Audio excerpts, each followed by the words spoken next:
Hello बच्चों, let's read the question. The question is a charge Q is placed at the center of the line joining two equal charges Q.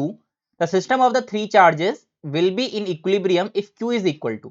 ठीक है, यानी कि हमारे पास क्या है, हमारे पास एक तीन चार्जेस है जो कि सेम लाइन में एग्जिस्ट कर रहे हैं.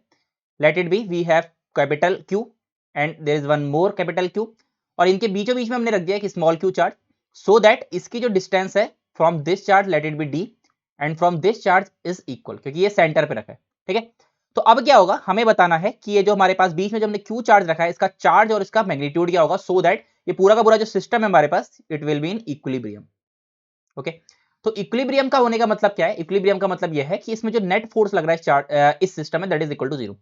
अब अगर मैं दैट से this is a A point, this is a B point and this is a C point, A point की वजह से फोर्स कितना लग रहा होगा सी पे, अगर ए पॉइंट की वजह से फोर्स कितना लग रहा होगा बी, यानी कि फोर्स AC. ठीक है, I can say that force AC, यानी कि ये इस चार्ज पे ए चार्ज की वजह से कितना फोर्स लग रहा होगा.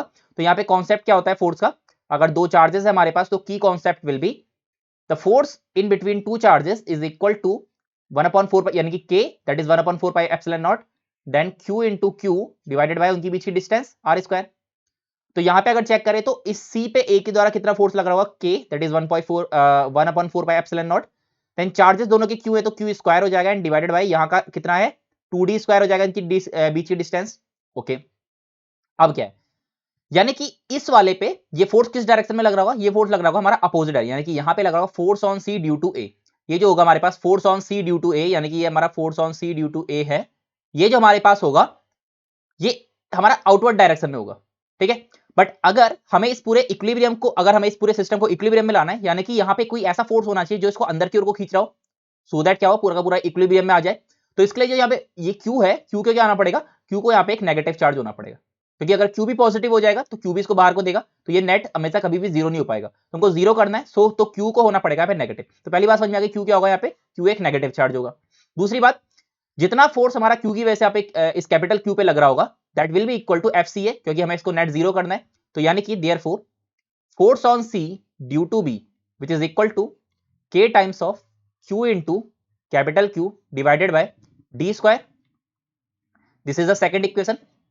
ठीक है, अब क्या होना चाहिए, सिंस यहां पे इक्विलिब्रियम कंडीशन है, ठीक है, सिंस यहां पे इक्विलिब्रियम कंडीशन है, इसका मतलब क्या है, जो आपका FCA होगा that will be equal to FCB. और यहां से वी कैन से दैट क्या हो जाएगा, आपका ये हो जाएगा K times of Q square divided by 4D square which is equal to K times of Q into Q divided by D square. तो D से D कैंसिल, K से K कैंसिल.